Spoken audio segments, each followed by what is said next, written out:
क्षीणम् उमासुतं शोकविनाशकारिकं नमामि विघ्ने स्वरूपं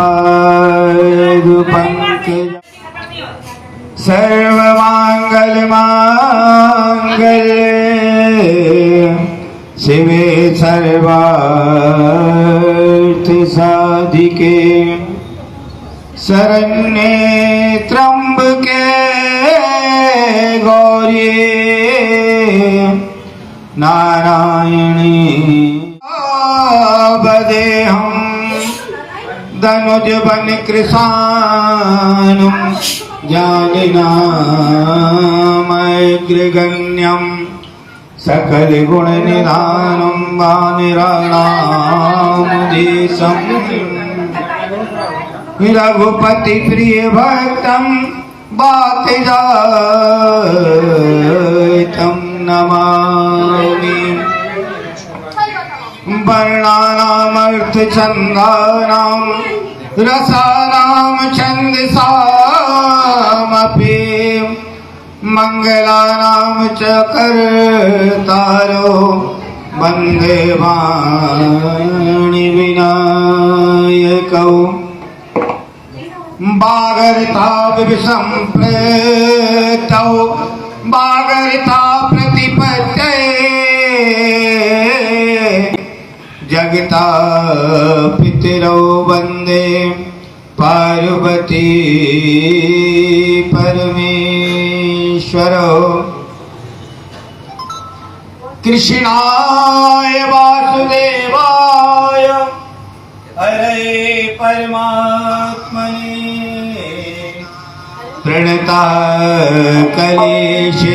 प्रणतक्लेशनाशाय गोविन्दाय नमो नमः वसुदेवसुतं देवं कंसचाणूरमर्दिनम् देवकी परमानन्दं कृष्णं वन्दे जगद्गुरु। बोले राघवेंद्र सरकार की जय, श्री राधे रानी सरकार की जय। जय जय श्री राधे श्याम।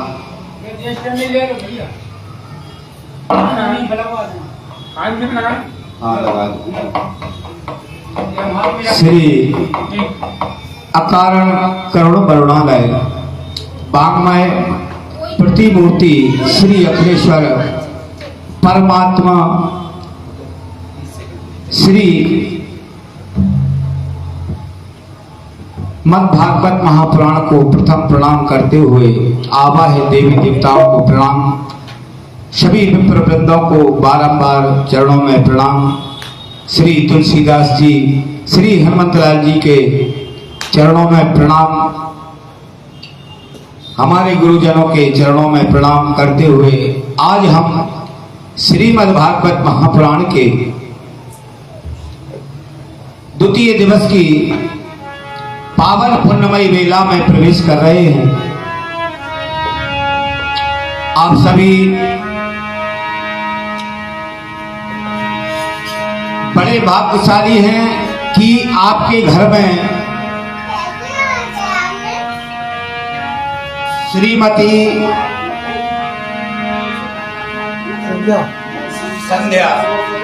श्रीमती संध्या देवी जी, वो भी अत्याधिक भाग्यवान थी। सबसे पहले तो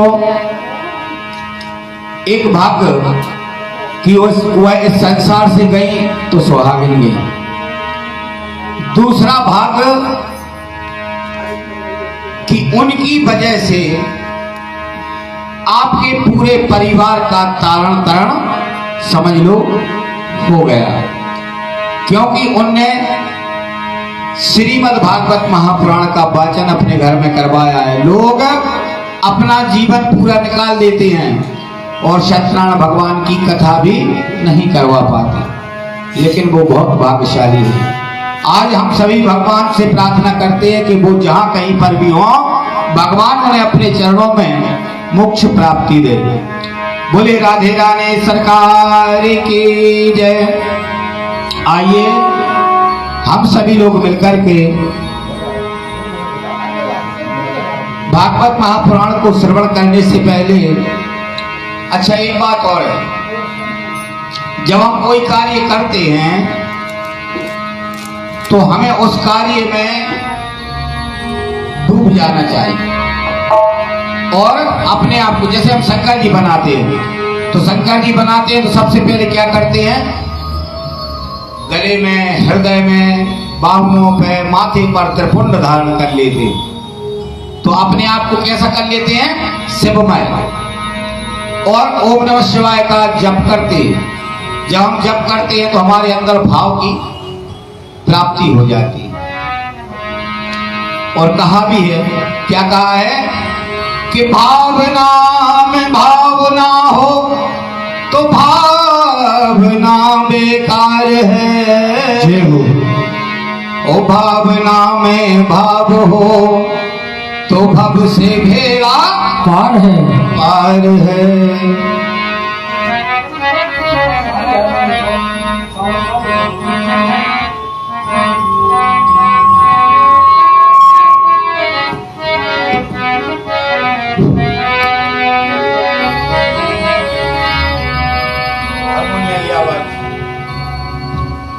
तो लगाओ स्टैंड भैया।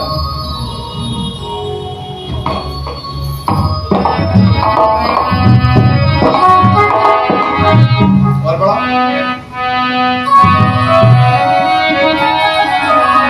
आ रही आवाज।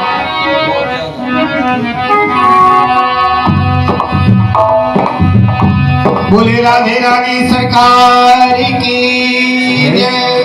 जय जय श्री राधे। आइए हम सभी लोग श्री राधा रानी सरकार के चरणों में चलते हैं और उनसे प्रणाम करते हैं। एक एक नजर कृपा की कर दो लाडली श्री राधे। एक नजर कृपा की कर दो लाडली श्री राधे। नजर कृपा की कर दो लाडली श्री राधे। एक नजर कृपा की कर दो लाडली श्री राधे। एक नजर कृपा की कर दो लाडली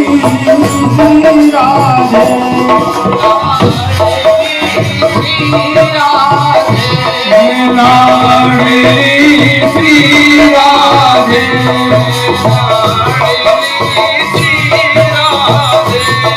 लाडली श्री राधे। लाडली श्री राधे। जय हो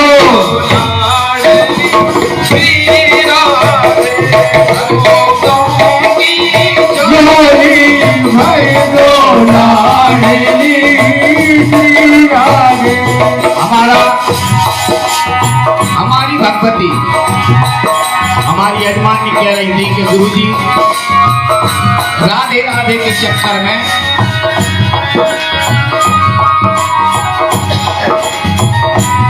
राधे राधे के चक्कर में हमारी माता जी न भूल जाए। जय हो। तो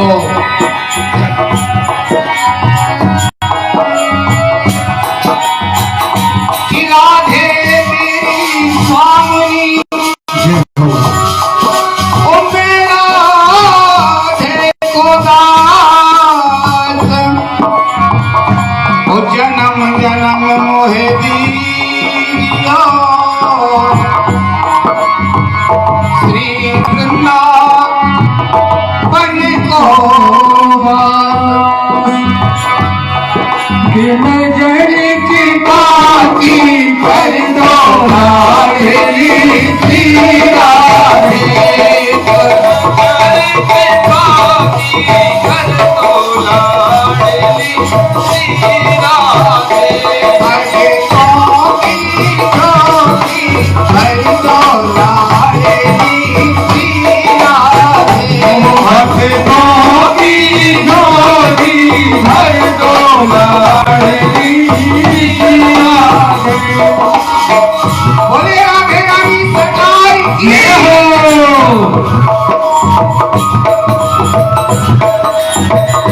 मानवती में पतित बहुत हूँ, मानवती मैं पतित बहुत हूँ मानवती में पतित बहुत हूँ।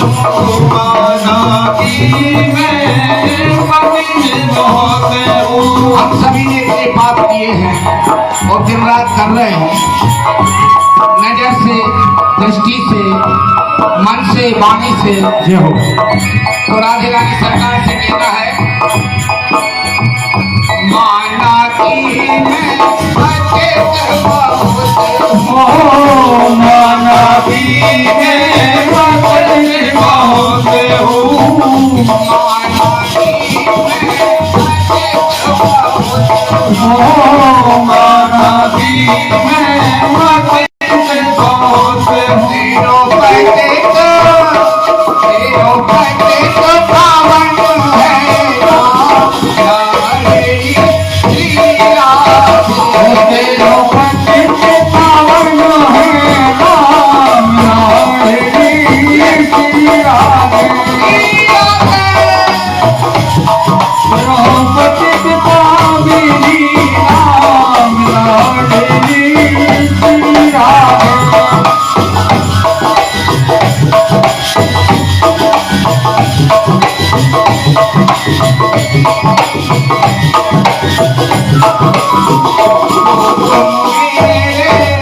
अभी गुण देखो तो तुम अभी गुण देखो जो तुम मेरे अब गुण देखो जो तुम मेरे गुण देखो मत हरे श्री राधे। लाडली श्री राधे एक नजर कृपा की कर दो लाडली श्री राधे। एक नजर कृपा की कर दो लाडली श्री राधे नजर कृपा की कर दो लाडली श्री राधे। एक नजर कृपा की कर दो लाडली श्री राधे नजर कृपा की कर दो लाडली श्री राधे लाडली श्री राधे लाडली श्री राधे बोले राधे रानी सरकार की जय, हनुमंत लाल जी महाराज की। जय हो देखिए, श्रीमद् भागवत महापुराण में सनत कुमारों से, सूत जी से 6 प्रश्न किए। 6 प्रश्न किए तो कौन कौन से किए, और उनमें से एक प्रश्न अभी हम ले लेते हैं, इसके बाद फिर सुनाएंगे 5 प्रश्न। पहला, दूसरा, तीसरा, चौथा प्रश्न किया कि कोई कहता है कि राम बड़े, कोई कहता है कृष्ण बड़े, कोई कहता है विष्णु भगवान बड़े, कोई कहता है शंकर भगवान बड़े। तो सूत जी ने उत्तर दिया कि हमारा जो इष्ट होता है, हमारे जो इष्ट देवता होते हैं, मात्र वही हमारा कार्य करते, चाहे वो हनुमान जी से करवाएं, चाहे वो कृष्ण जी से करवाएं, चाहे विष्णु जी से या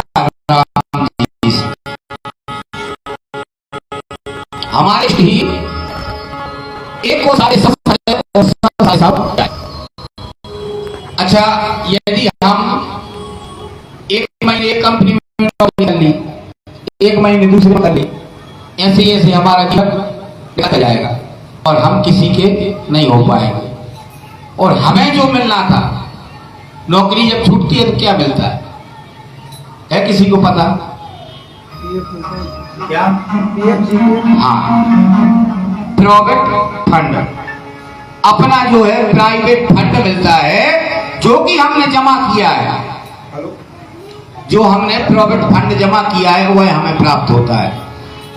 तो यदि हम रेगुलर नियमित नौकरी नहीं करेंगे तो वो प्रोविडेंट फंड हमें नहीं मिलेगा। तो जब हम एक के हो जाएंगे तो वो प्रोविडेंट फंड हमारा जो जमा हो रहा है वह फंड हमें मिल जाएगा। और जब हम एक देवता के हो जाएंगे, एक के साधे सब सदे और सब साधे सब जाए, तो हमें एक को साधना है, एक के होके रहना है। देवता सभी है, सभी एक हैं, जय शिव ओमकार, तीनों हैं, ब्रह्मा विष्णु महेश। कहते हैं अंग्रेजी में कहते गॉड, GOOD गॉड, हाँ जो भी हो, या फिर गॉड कहते हैं GOD गॉड। तो गॉड का अर्थ यही है, हर चीज का अर्थ है। अब जैसे दिया है भगवान, तो भगवान कौन है? भा से भूमि, गा से गगन, बा से वायु, आ से अग्नि और ना से नीर, मतलब जल। यही भगवान है, प्रकृति ही भगवान है।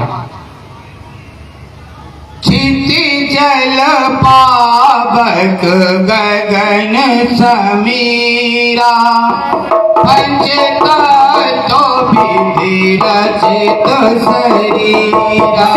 क्षिति जल पावक गगन समीरा, पंच तत्व रचित शरीरा।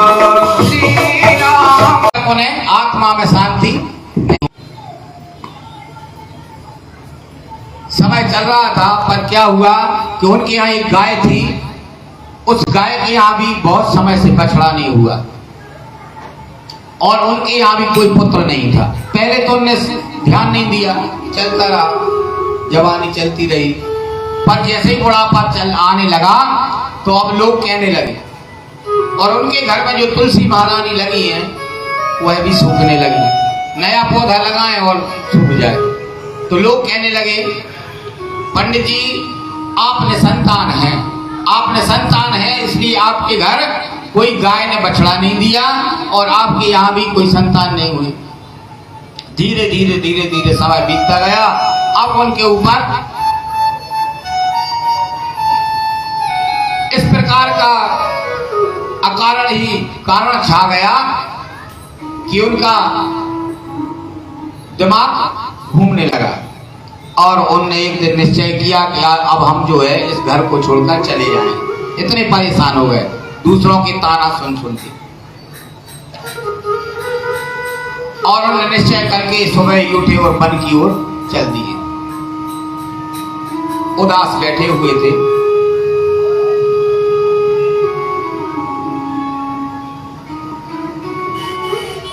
तो एक सत्यजी ऋषि निकले वहां से,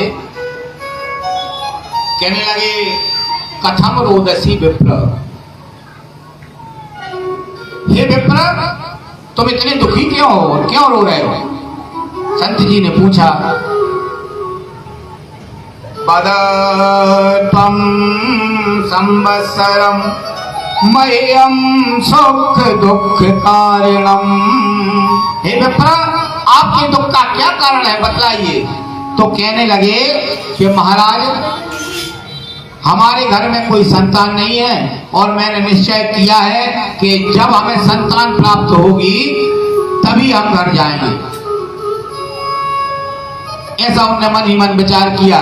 तो महात्मा जी को पता चला, तो महात्मा जी कहने लगे देखिए महाराज यदि संतान हो भी गई तो क्या करोगे? कहने लगे अरे बात तुम संतों की खराबी तो यही है, यदि तुम्हारे पास कोई जाता है और अपना थोड़ा सा दुख बता दे, तुम अपने बस अपना ज्ञान बखारने लगते हो। संतों की खराबी यही है। कहले हमें ज्ञान नहीं चाहिए, हमें संतान चाहिए। तो कहने लगे महाराज यदि संतान हो भी गई तो पूत सपूत तो का धन संचय, वो पूत कपूत तो का धन संचय, ये पूत सपूत तो का धन संचय, वो पूत कपूत तो का धन संचय। तो कहने लगे ऐसे संतान का क्या करोगे? अंत में तुम्हारी खोपड़ी में एक डंडा मारेगा बस, और क्या करेगा? कहने लगे ये सब हमें नहीं सुनना, हमें तो संतान चाहिए। जब बहुत ही वो कहने लगे यदि आप नहीं दे सकते तो हम आपके चरणों में यही सिर पटक पटक कर अपने प्राण त्याग देंगे। संत जी प्रसन्न हो गए और संत जी ने एक फल दिया।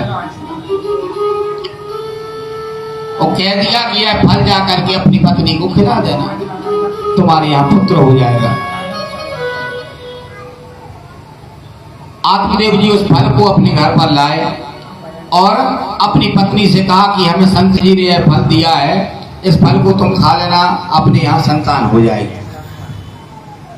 अब वो फल घर में रखा था, उसी समय उसकी एक सहेली आई।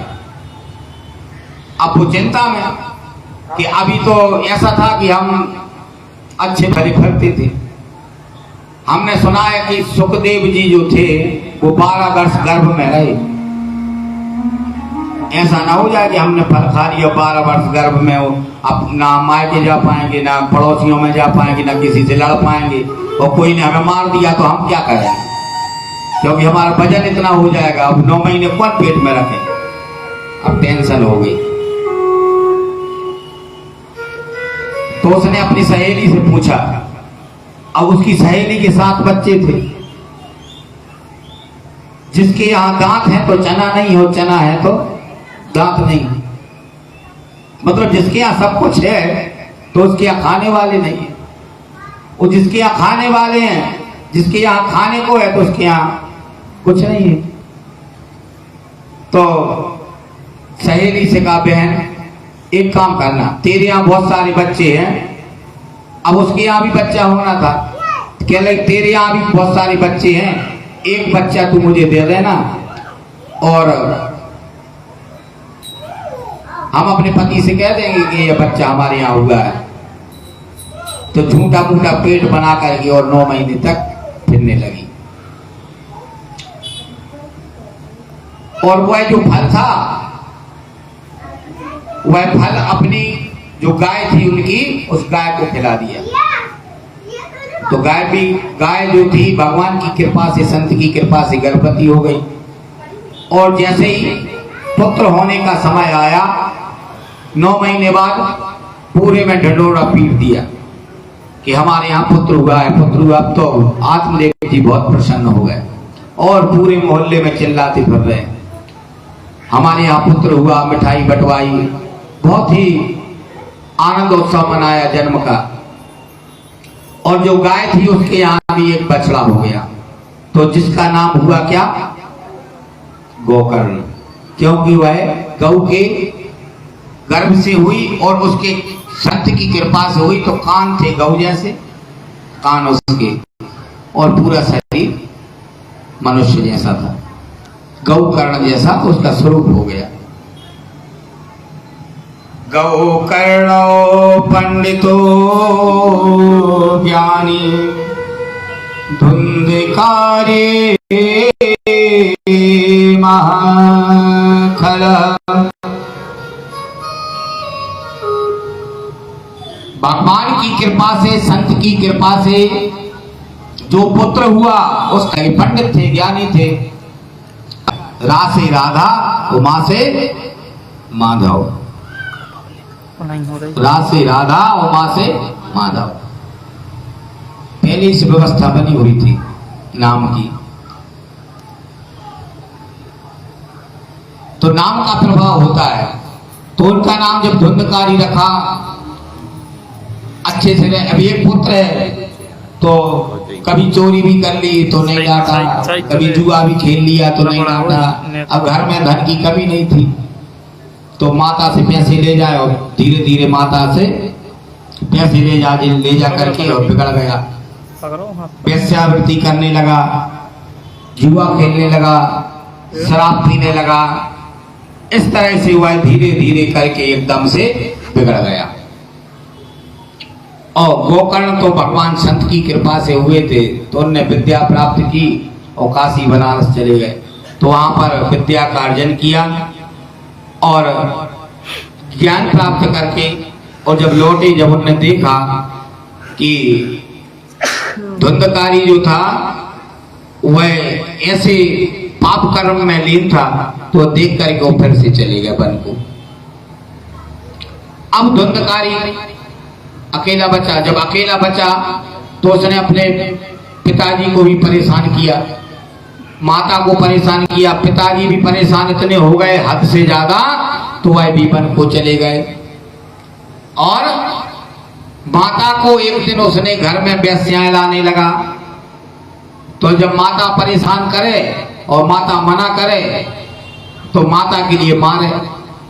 और एक दिन उसकी माता भी परेशान होकर के कुएं में गिर करके उसने भी अपनी जान दे दी।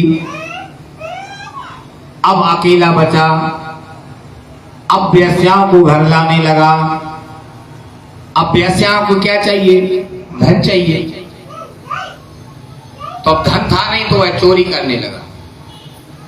और एक दिन राजा के यहां उसने चोरी की। और अब वेश्याओं ने सोचा कि राजा के यहाँ चोरी की है, अब राजा के दूत इसको पकड़ कर ले जाएंगे और इसके साथ में हम भी पकड़े जाएंगे।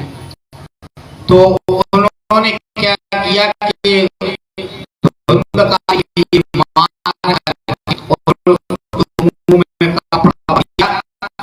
और जल्दी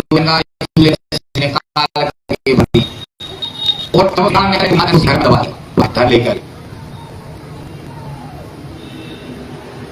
गोकर्ण जी के लिए जब पता चला कि हमारे भाई की मृत्यु हो गई है तो उन्होंने गया जी में थे तो वहीं पर श्राद्ध कर दिया गया जी में और पिंडदान किए, सत्कर्म किया।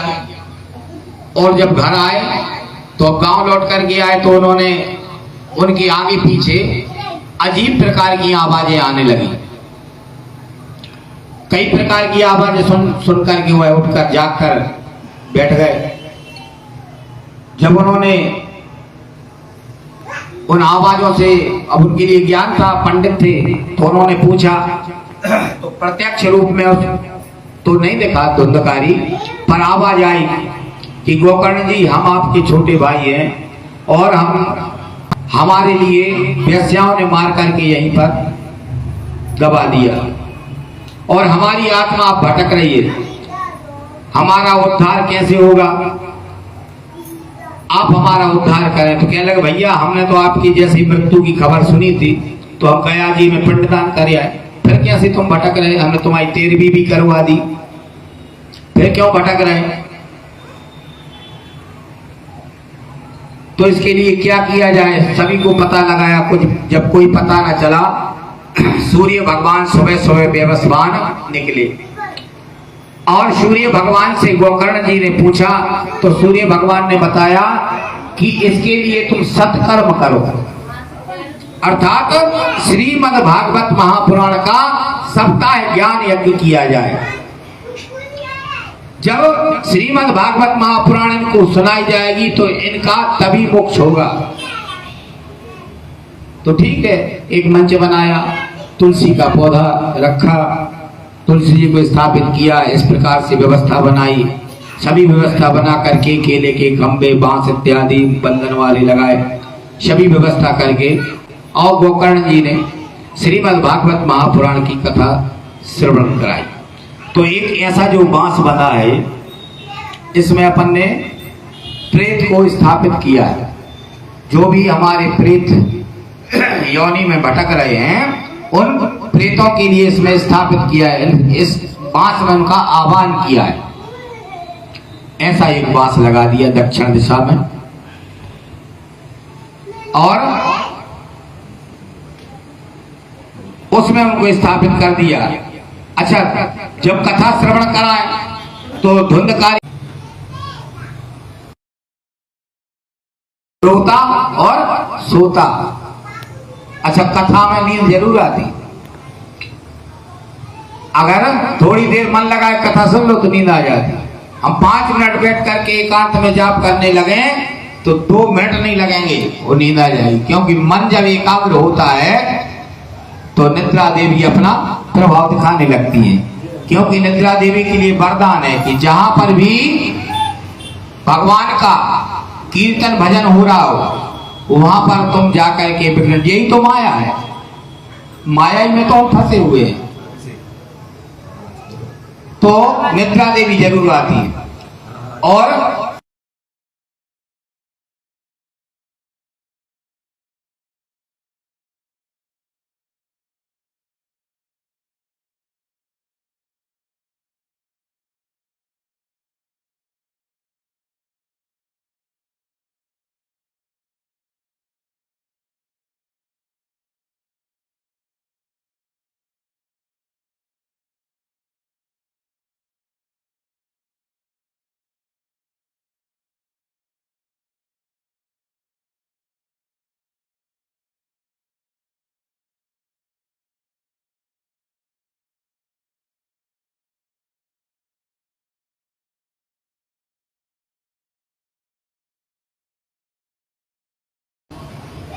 तीन घंटे तक सोई तो कहने लगे क्या सीख कर आए कथा में। कहने लगे 3 तो बात ही थी, आइए बैठिए जाइए।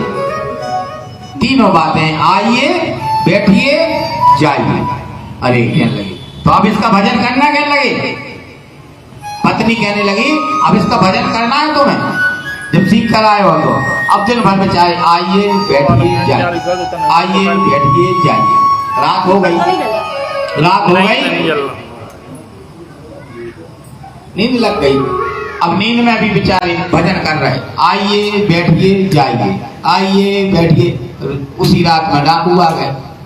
डाकू आए तो दूसरे के यहाँ से चुरा कर आए थे। उन्होंने कहा पड़ोसी का गड़बड़ चुरा लें, उधर चुरा कर आए तो इन्होंने कहा आइए। उनने सोचा देख लिया, चोरों ने सोचा देख लिया तो वे आ गए। थोड़ी देर में कह रहे बैठिए। अब वो नींद में बोल रहे थे, भजन कर रहे थे आइए बैठिए जाइए, तो नींद में कहते आइए तो आ गए। थोड़ी देर में बोले बैठिए, उन्होंने कहा बैठ जाओ।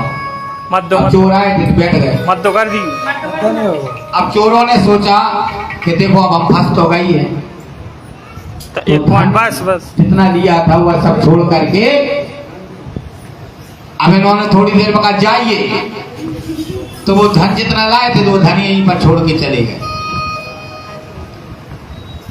अब जब इनने सवेरे उठ के देखा तो रात भर करते रहे आइए बैठिए जाइए। जब इतना सारा धन रखा देखा, सवेरे उठे जब नींद खुली, उन्होंने कहा बताओ 3 शब्दों का इतना प्रभाव, आइए बैठिए और जाइए। बोले राधे रानी सरकार की। तो भगवान के भजन का प्रभाव। अब ये कथा कैसी है, काय के लिए थी, जिस श्रोता की थी। श्रोता जो श्रोता होते हैं ना, और जो श्रोता होते हैं वो ध्यान लगा कर सुनते हैं। कथा श्रवण में यदि हमने एक भी चीज सीख ली और एक भी चीज अपने जीवन में उतार ली तो समझ लो हमारे 7 दिन की कथा करने का फल प्राप्त हो गया। तो आत्मदेव जी की कथा यही थी कि उनके लिए उन्होंने धुंधकारी देव ने ध्यान से कथा को श्रवण किया तो विमान उनके लिए लेने आया।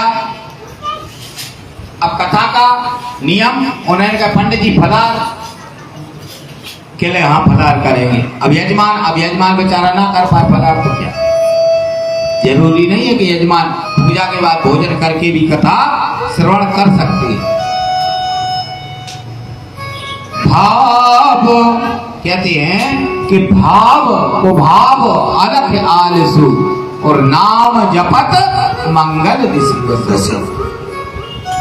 भगवान का चाहे भाव से जपो चाहे उभाव से जपो, मंगल तो 10 दिशाओं में होना ही। ए भाव को भाव अलखाहे आलसु नाम जपत मंगल दिस दसो भाव को भाव अलख आलसु नाम जपत मंगल दिस दसो श्री राम जय जय राम श्री राम जय जय राम श्री राम जय राम जय जय राम श्री राम जय राम जय जय राम श्री राम जय राम जय जय राम श्री राम जय राम जय जय राम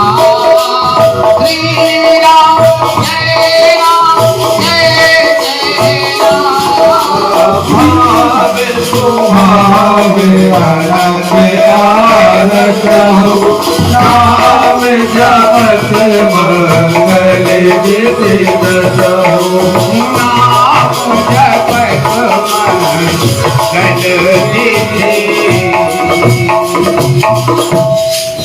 भगवान का नाम चाहे भाव से लो चाहे कुभाव से लो, मंगल तो होना ही। जय हो। गुस्सा में भी अजामिल जो थे, अजामिल एक ब्राह्मण थे और ब्राह्मण होते हुए भी उनकी जब गति होने लगी तो बुरी गति कैसे हुई, इसी तरह से वो भी बिगड़ गए। जब धन अधर्म का आता है तो व्यक्ति के परिवार में कोई ना कोई बिगड़ता है, और जो न्याय और नीति पर चलता है उसका परिवार 7 पीढ़ी तक चलता है, फिर 7 पीढ़ी, फिर 7 पीढ़ी, फिर 21 पीढ़ी हो जाती है। और अन्याय पर जो चलता है तो उनके यहाँ पानी देने वाला नहीं रहता कोई। आपने देखे होंगे पुराने खंडर महल बने पड़े हैं, उनमें कोई रहने वाला है, उनके परिवार का पता नहीं कितने वर्ष पहले थे परिवार उनके, अब नहीं है, क्योंकि वो न्याय और नीति पर नहीं चले। गरीबों का पैसा खींच करके उनने जबरदस्ती महल बनाए, महल बना कर गिरे, बस समाप्ति। लेकिन राम भगवान का परिवार देखा, सतयुग त्रेता द्वापर और कलयुग में भी होगा। जितनी कथाएं हैं ये पूरी कथाएं भगवान राम के वंश की हैं। अजामिल ने एक वेश्या का संग कर लिया ब्राह्मण होकर के, और जब वेश्या का संग किया तो धीरे धीरे, अब वेश्याओं को तो पैसे खर्च कराने की हो रहती है, तो धीरे धीरे अब उनने डकैती चालू कर दी। और एक दिन इतने खूंखार हो गए, एक दिन कहीं से संत आए, भगवान की कृपा होती है, संत लोग आए तो उस वेश्या के मकान के सामने अजामिल के, और एक वृक्ष था तो वहां पर रुक गए। सामने से आए, पूछने लगे, माता बेटी आपके घर से कुछ सामान दे दो तो हम संत लोग जो है यहीं पर भोजन बना कर लेंगे। तब उसने कहा, पंडित जी आपको पता है ये किसका घर है? इतना पापी व्यक्ति है। कहने लगा, यदि उन्हें पता चल गया तो तुम्हारे जितने ये कमंडल मंडल है ये सब छुड़ा कर कूच कर फेंक देंगे, और तुम्हारा जो होगा तो वो तुम राम जाने। इतने खतरनाक है हमारे पति देव। सब कुछ बताया, पर उन्होंने कहा चलो ठीक है जो भी है, पर हमें आज भोजन तुम्हारे घर का करना। तब उसने भी सोचा चलो हम इतने पाप कर रहे हैं हमारे पति, कुछ दान पुण्य किया जाए, कर दे। थोड़ा सा आटा दे दिया, उन्होंने बनाया खाया, जब तक कि अजामिल वहां पर आ गए। अजामिल, हाँ भैया कौन हो? कहने लगे हम संत लोग हैं, महात्मा हैं। तो हाँ कैसे? कहले हम वो आपके घर से आज हमारा भोजन हुआ है। तो कहले हाँ करो। कहले हम भोजन तो करेंगे, पर तुम्हारी आज्ञा से करेंगे। तो कहने लगी बोलो बोलो नारायण, बोलो नारायण। कहने लगी जी नारायण वगैरह छोड़ो, कहने लगी तुम यहां से निकलो। कहने लगी जब तक तुम एक बार नारायण नहीं बोलोगे तब तक हम भोजन नहीं करेंगे।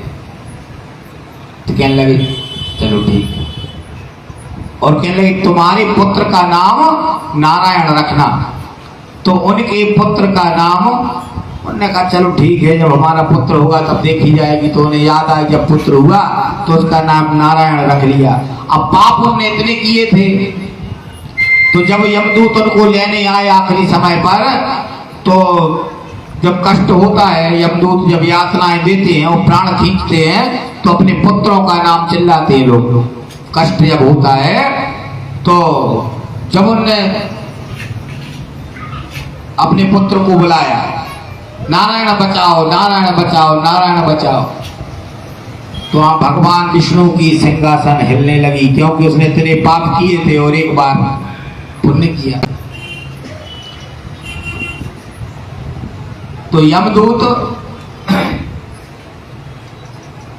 के पार्षद वहां पर आ गए और भगवान के पार्षद वहां पर आए। तो यमदूतों से कहने लगे कि क्यों तुम्हें पता नहीं है कि भगवान का नाम लेने का फल क्या होता है? तो उन्होंने कहा नहीं, हमें पता नहीं है कि भगवान के नाम लेने का फल क्या है। तो कहा चलो इसको ले जाओ। अजामिल को ले गए। कहां ले गए? एक बार नारायण का फल पूछने के लिए ब्रह्मा जी के पास पहुंचे। अब धर्मराज जी को तो पता नहीं था। अब एक बार नारायण बोला है और जीवन भर पाप किया, अब इसका क्या फल मिलेगा? तो पहुंचे ब्रह्मा जी के पास। ब्रह्मा जी कहने लगे हमें पता नहीं है कि नारायण एक बार कहने का फल क्या होता है। तो कहने लगे ये पता तो होगा विष्णु शंकर जी को। तो शंकर जी के पास क्या पहुंचे कि प्रभु हम सभी मिलकर आए हैं और एक ये मनुष्य है, पापी तो इतना है कि हम इसके पाप गिनवा नहीं सकते, पर इसने एक बार नारायण बोला है, तो एक बार नारायण का फल हमें नहीं पता कितना होता है। शंकर जी कहने लगे भजते तो हम नारायण को ही है, पर हमें भी नहीं पता कि नारायण का फल क्या होता है। एक बार नारायण, हम तो दिन रात भजते रहते हैं, ना हमने उसके फल का कभी विचार किया कि इसका मतलब कितना है, फल कितना है। कहने लगे ये तो बस विष्णु भगवान को ही पता होगा। विष्णु भगवान के पास पहुंचे सभी देवता लेकर के। अब देवता तो चल फिर रहे हैं पूरे ब्रह्मांड में। विष्णु भगवान के पास पहुंचे क्षीर सागर में, जाकर के पूछा कि हे प्रभु ये बताइए कि आपके एक बार नाम लेने का फल क्या है?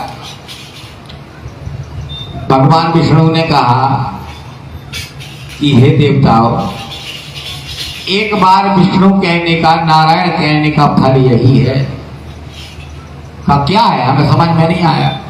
कहने लगा ये फल है कि जो अब वैकुंठ आ गया वो वैकुंठ से वापस कभी नहीं जाता जी। और एक बार नारायण का फल ये है कि ब्रह्मा, महेश, धर्मराज तीनों लोकों में घूमकर आ गए और आकर के विष्णु की शरण में एक बार नारायण का फल विष्णु की शरण में ले आया। बोली राधे रानी सरकार की जय हो।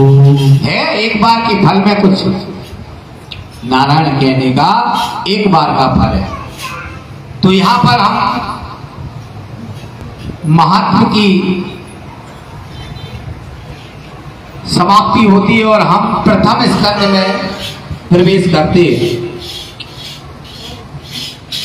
जन्मांधस्य यतोन्मया पितरतश्चार्थेषु भिक्खुसराट् तेन ब्रह्मोहदादिकवये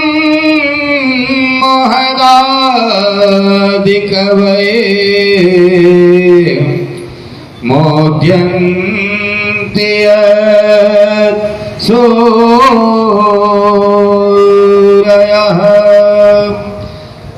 अच्छा, सभी ग्रंथों का जब मंगलाचरण होता है तो सभी ग्रंथों में कोई ना कोई मंगलाचरण दिया रहता है। जैसे कि विष्णु भगवान का हम ग्रंथ खोलेंगे तो उसमें भी मंगलाचरण मिलेगा, और शंकर जी का ग्रंथ खोलेंगे तो उसमें भी मंगलाचरण, दुर्गा जी का उसमें मंगलाचरण, अर्थात किसी न किसी की वंदना।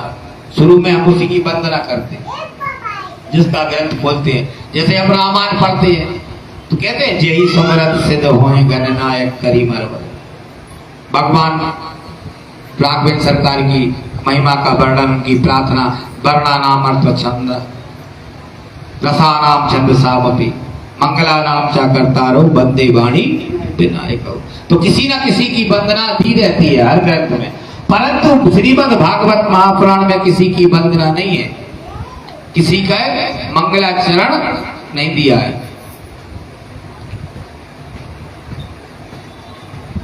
तो इसमें केवल काय की महिमा है, नाम संकीर्तनम यस्यो सर्व पाप प्रणाशनम। नाम की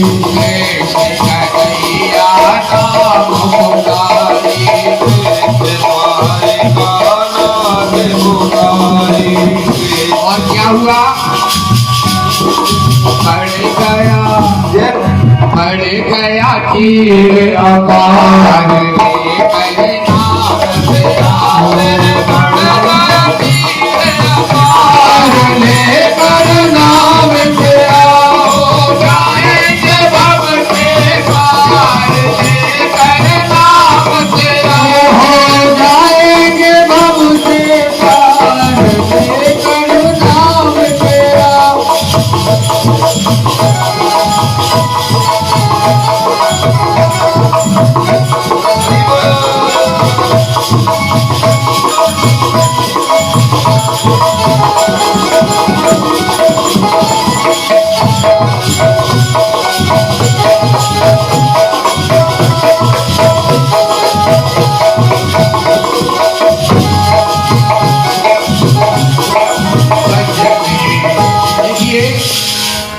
गजने आधा नाम पुकारा, गजने आधा नाम पुकारा, गजने आधा नाम पुकारा, गजने आधा नाम पुकारा, करुण छोड़ के उसे उबारा, करुण छोड़ के उसे उबारा, गजने आधा नाम पुकारा, गजने आधा नाम पुकारा, करुण छोड़ के उसे उबारा, करुण छोड़ के उसे उबारा, किया संगार लेकर नाम तेरा, किया संगार लेकर नाम तेरा,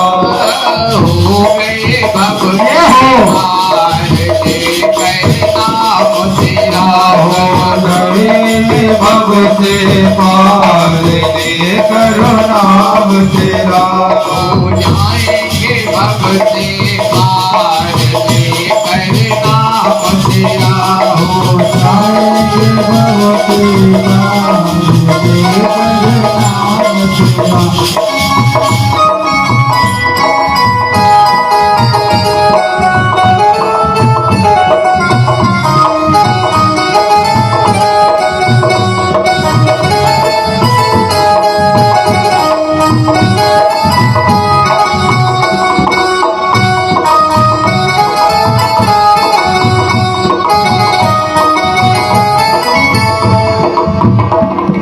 मीरा गिरधर नाम पुकारी, मीरा गिरधर नाम पुकारी, मीरा गिरधर नाम पुकारी, मीरा के घर नाम पुकारी, कैसे अमृत कर दियो मुरारी, से अमृत कर दियो मुरारी, कैसे अमृत कर दियो मुरारी,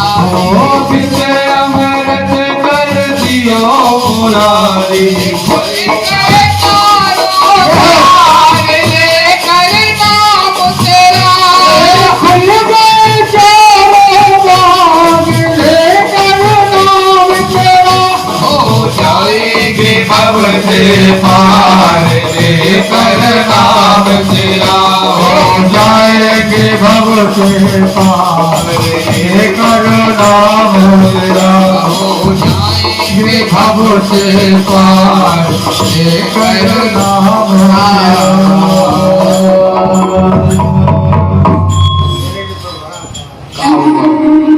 रचना की और द्रौपदी ने पुकारा तो चीर को बढ़ाया। भगवान नाम की महिमा यही है। प्रथम स्कंद में दिया है कि सत्यम परम धीमहि, सत्यम अर्थात सत्य की जो महिमा भागवत जी में बताई गई है। धी अर्थात कहते हैं बुद्धि को, सत्यम परम धीमहि। अपनी बुद्धि से जो सत्य को धारण करते हैं उनकी बुद्धि शुद्ध हो जाती है।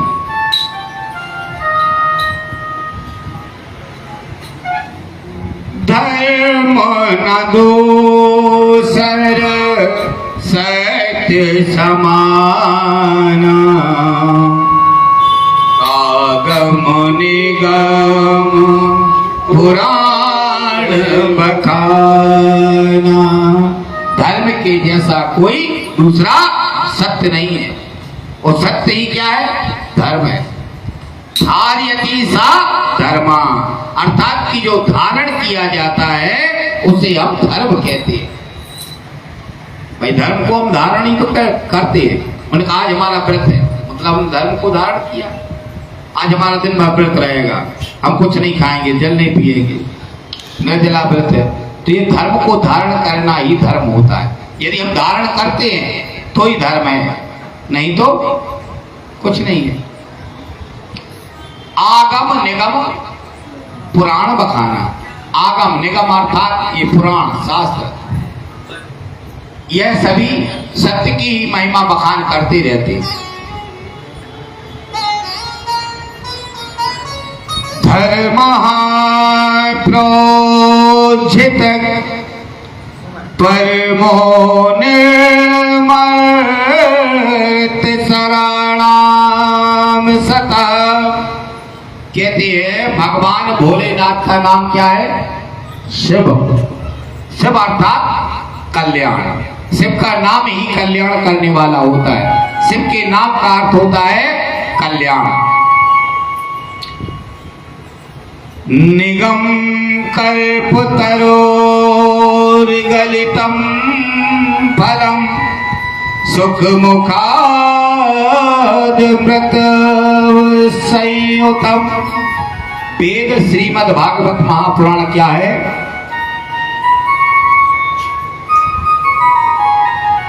रस अमृत है। कैसा रस अमृत है?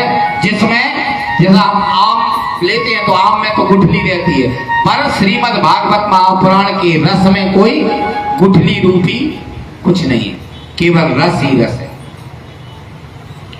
और निगम कर्प तलुर अर्थात वेदों ने इसका बखान किया है। पिबतम भागवत रसमाल्यम। भैया पुराण है तो सुना जाता है क्या पिया जाता है? जैसे हम कोई शरबत पीते हैं, किसी चीज को हम सुनते हैं, ये सेव फल है तो सुन लिया, लेकिन जब हम रस को पीते हैं तो कहां तक जाता है? अंदर तक जाता है। तो श्रीमद् भागवत महापुराण जो है रस की तरह है, जब उसको ग्रहण करते हैं तो अंदर तक जाती है। अब कहते हैं पंडित जी अब क्या है, कथाएं तो हम बहुत होती रहती है, इनकी सुनी उनकी सुनी, कई लोगों की सुन ली कथा। और कथा तो पंडित जी हमारे यहाँ भी हुई थी, तो हमने कहा आप फिर सुन लो, बैठ जाओ। चले अभी सुनी थी हमने। तो रामचरित जे सुनहि अगाहें, रस विशेष जानातिन गाहि। जो ऐसा कह दे भगवान की ग्रंथ को कि कथा तो हमने अभी सुनी थी, तो राम कथा जो सुनहि अगाही और रस विशेष जाना तिन नाही, उन्होंने उस रस को कभी जाना ही नहीं। अच्छा कथा कई बार सुनी, कई बार सुनते हैं, लेकिन हर बार एक नई बात मिलती है कि नहीं? क्यों माता जी? मिलती है कि नहीं? चाहे वो कितना ही छोटा वक्ता हो और कितना ही बड़ा वक्ता हो, कोई ना कोई एक बात तो जरूर नहीं मिले। जिन हरि कथा सुनी नहीं काना, श्रवण रंध्र अहि भवन समान। जिन कानों ने हरि की कथा को नहीं सुना, वह कान इसके जैसे हैं, अहि।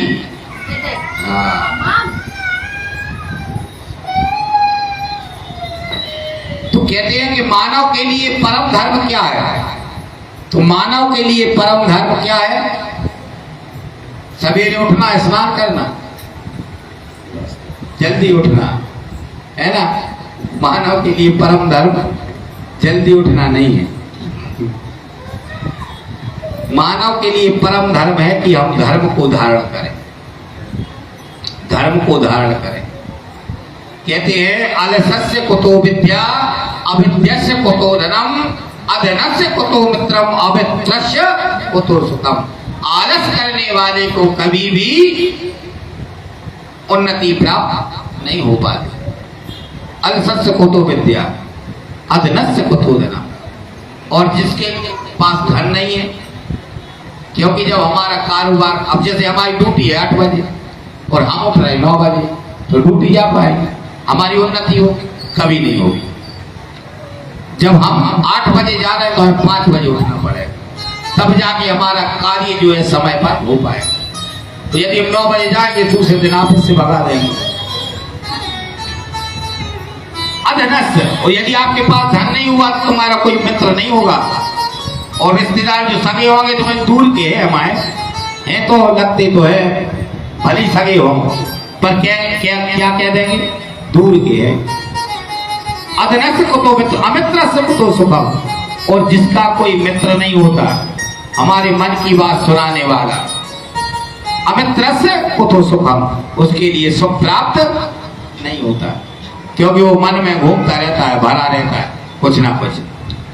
तो ऐसा कोई जीवन में एक मित्र होना चाहिए जिसको आप अपने मन की बात जरूर सुना दें। अमित्रस्य कुतो सुखम। कहने लगे भगवान ने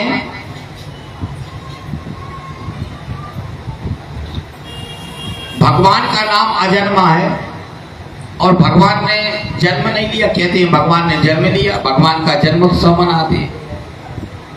भगवान ने जन्म लिया? नहीं लिया। भगवान के अवतार हुए, और भगवान के अवतार कितने हुए? 24 अवतार। जब भक्तों ने उनकी तपस्या की, उनका नाम जपा, हजारों वर्ष जब नाम जपा, तो भगवान ने प्रसन्न होकर उन्हें वरदान दिया, और भक्तों का उद्धार करने के लिए भगवान आए। तो भगवान का अवतार कब होता है? कि जब जब होए धर्म की हानि, उबारे असुर अधर्म अभिमानी।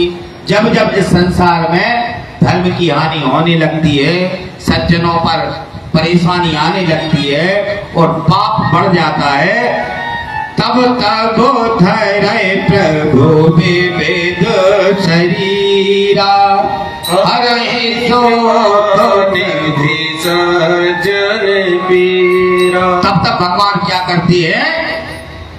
इस संसार में अवतार लेते हैं, और अवतार लेकर के परित्राणाय साधूनाम विनाशाय च दुष्कृताम धर्म संस्थापनार्थाय संभवामि युगे युगे। युग युग में भगवान अनेक प्रकार से जन्म लेकर के और पापियों का संहार करके और धर्म की अच्छे से स्थापना करके और इस लोक से फिर दूसरा अवतार कर लेते हैं। जब जब होए धर्म की हानि, बाढ़े असुर अधम अभिमानी, तब तब धरे प्रभु विविध शरीरा, हरे सुख प्रभु सज्जन पीरा। तो कह रहा है क्या एक व्यक्ति के लिए भगवान अवतार लेते? नहीं, भगवान नाना भात राम अवतारा। भगवान का न जाने कितने भक्तों का उद्धार करने के लिए अवतार लेते हैं। कितने कारण होते हैं भगवान के। नाना भात राम अवतारा। भगवान के जन्म के अनेक अवतार होते हैं और अनेक अवतारों को भगवान भक्तों के उद्धार के लिए आते हैं। हरि अनंत हरि कथा अनंता कहीं सुनाए बहु विधि हरि अनंत हरि कथा अनंता कहीं सुनाए बहु विधि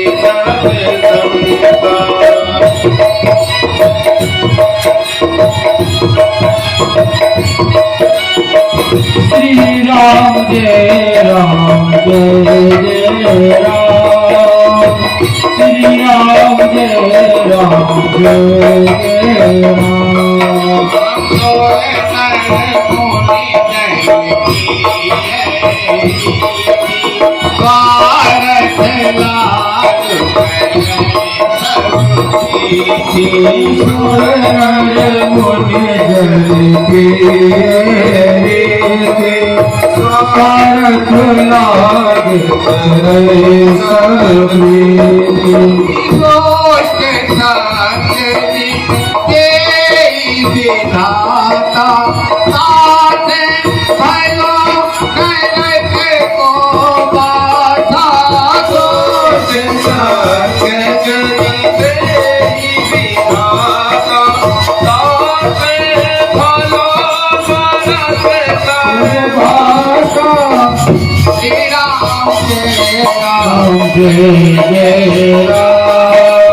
श्री राम जय राम जय जय राम। श्री राम जय राम जय जय राम। श्री राम जय राम जय जय राम। बोली राधे रानी सरकार की जय हो। धर्म की स्थापना करने के लिए भगवान युग युग में अवतार लेते हैं। नारद जी ने एक बार बैठे बैठे सोचा कि चलो, अच्छा कहते हैं कि नारद जी जिसके घर में पहुंच जाते उसके घर में झगड़ा हो जाता है। सुना? कहते भैया वो तो नारद है पूरा। नारद जी का नाम बदनाम है कि नहीं झगड़ा करवाने के लिए, परंतु ऐसा नहीं है।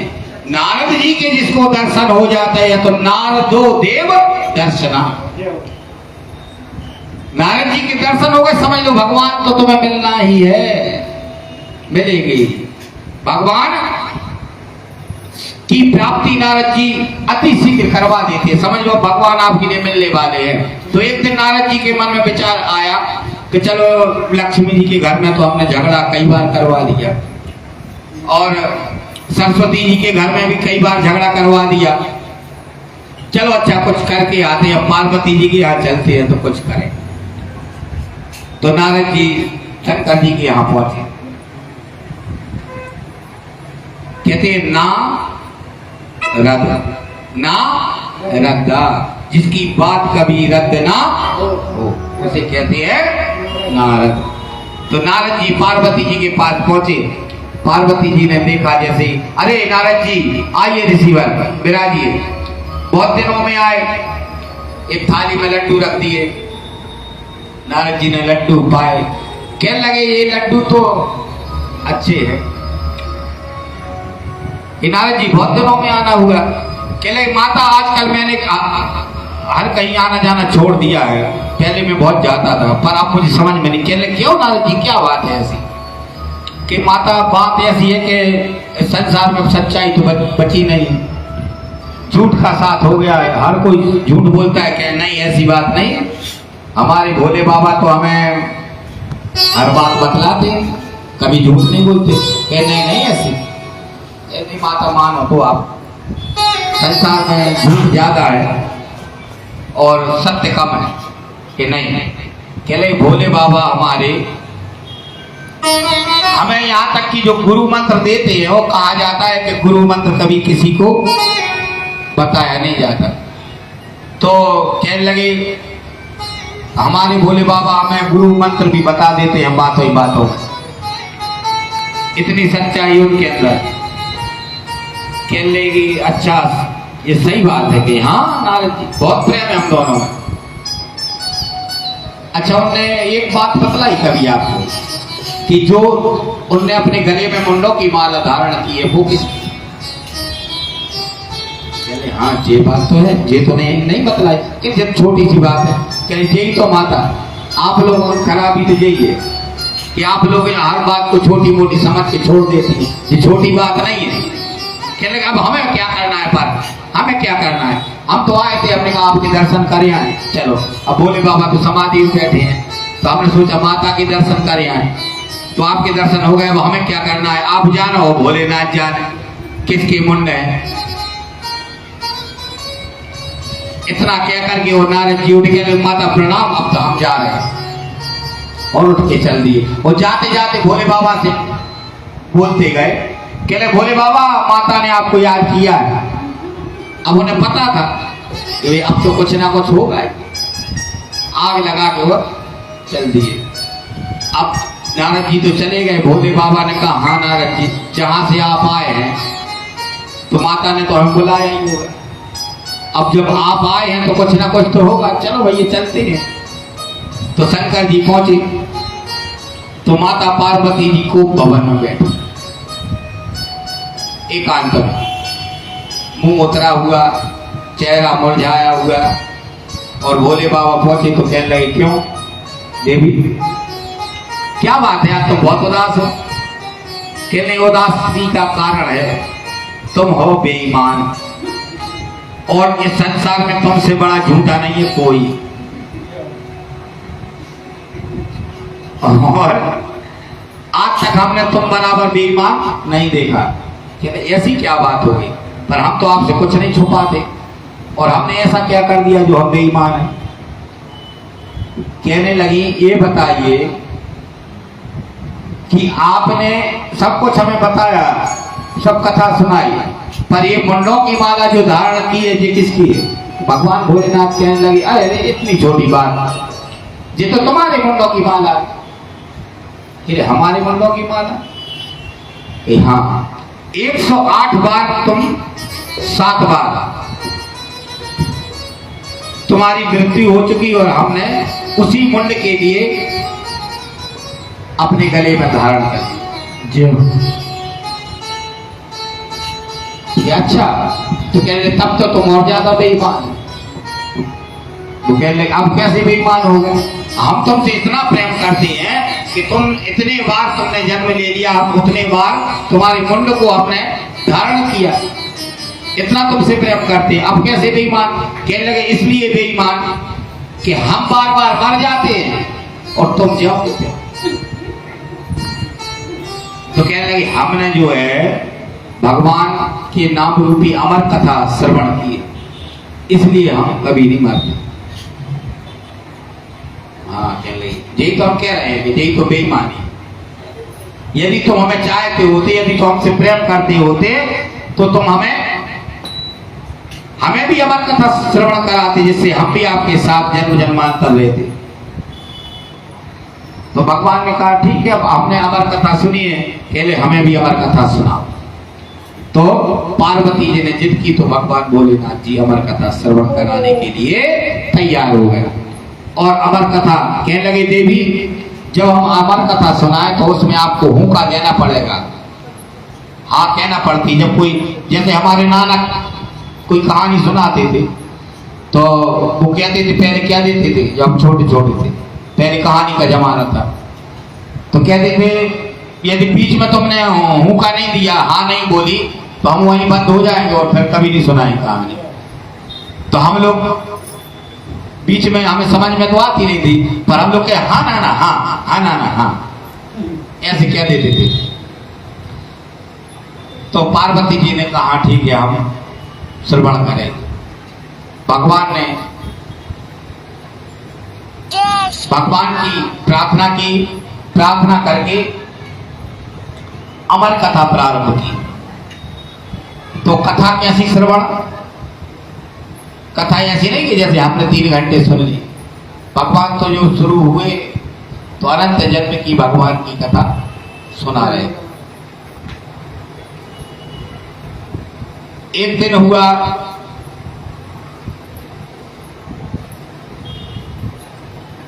तो यहां पर क्या था कि नारद जी जो सुखदेव जी थे राधा रानी की गोद में खेल रहे थे। तो राधा रानी ने एक दिन उनसे कहा कि सुखदेव जी आप अब संसार में जाओ और श्रीमद् भागवत महापुराण का प्रचार करो। तो उसके लिए सुखदेव जी से बोला तो सुखदेव जी कहने लगे माता 1-2 माला जो आपके नाम की हम जप लेते हैं और संसार में हम जाएंगे तो माला भी हमारी छूट जाएंगे। तो राधा रानी ने कहा कि जाओ सुखदेव जी तुम्हारे ऊपर इस माया का प्रभाव नहीं पड़ेगा। सुखदेव जी की गुरु राधा रानी थी। श्रीमद् भागवत महापुराण में राधा रानी का नाम नहीं आया इसलिए क्योंकि सुखदेव जी के मुखारबिंद से इसको वर्णन किया गया है। तो सुखदेव जी को जब आज्ञा दी तो सुखदेव जी यहां से गए और एक पक्षिणी के गर्भ में जाकर एक अंडे के स्वरूप में जन्म लेने के लिए हो गए। और वो दोनों पक्षी उड़ करके कहां पहुंचे? भगवान भोलेनाथ के धाम अमरनाथ। तो वहां पर वो पक्षी बैठे हुए थे, वहीं पर उस अंडे को जन्म लिया। तो हवा बर्फीली चल रही थी तो अंडा बर्फीली हवा के द्वारा गिर गया और फूट गया। तो पक्षी और पक्षिणी ने सोचा कि अंडा फूट गया, चलो यहां से चलते। तो वो उस अंडे को वहीं पर छोड़कर चले गए।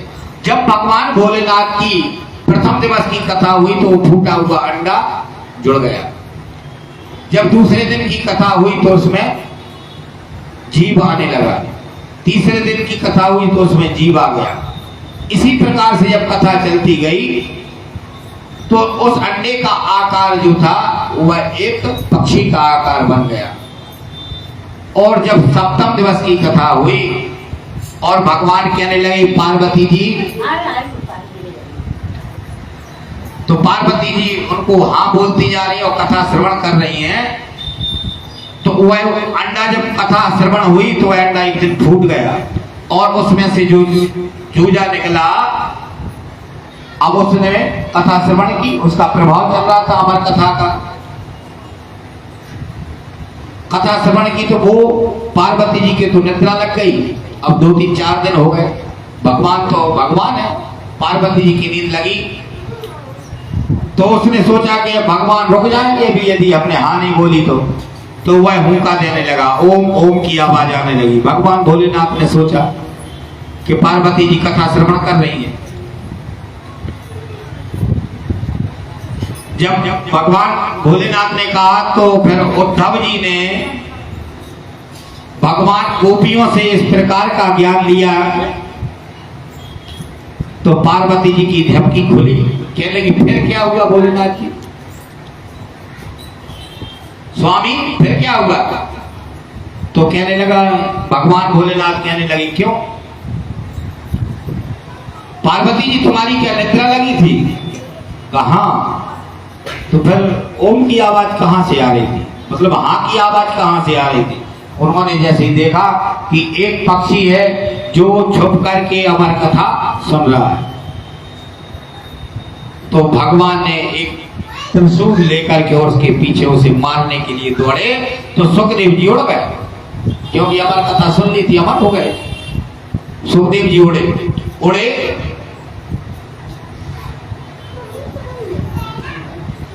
शामप्रास आश्रम में आकर के और व्यास जी के आश्रम पर आ गए।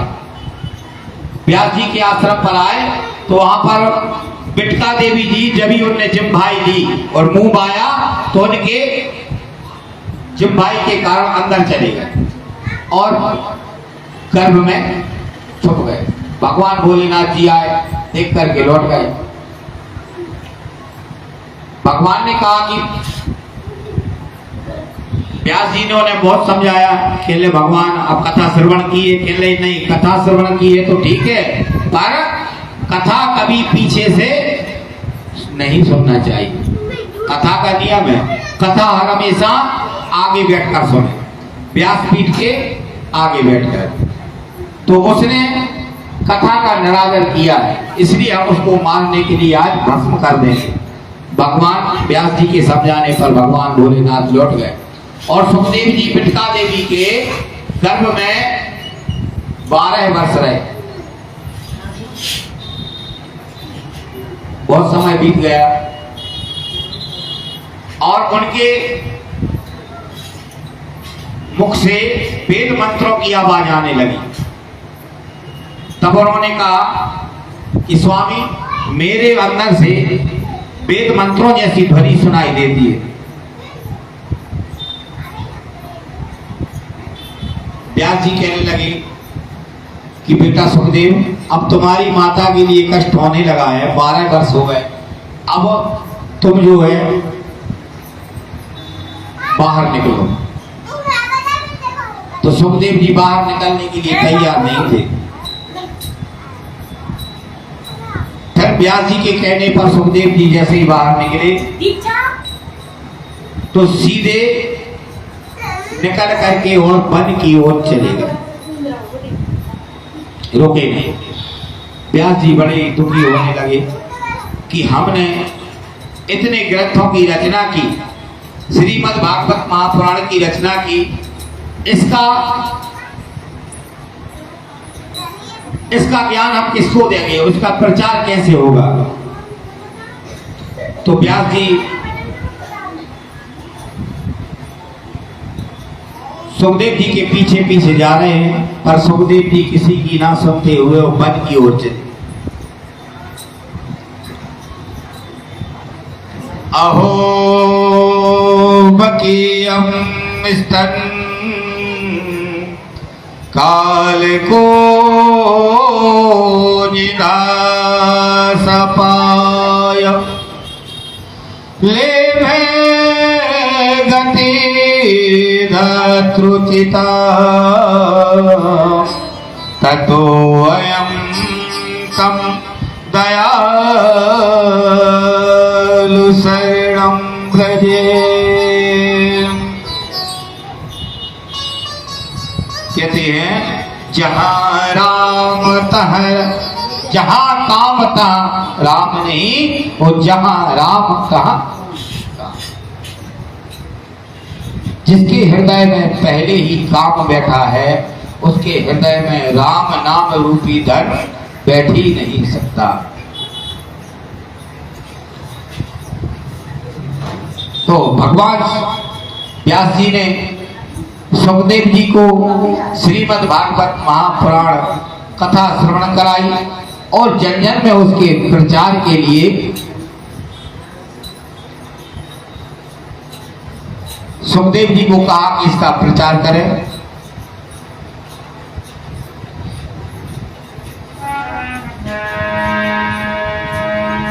कि जाको राखे साइया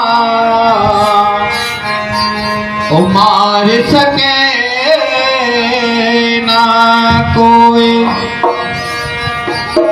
ओ मार ना का कर सके, ओ जो जग में होए।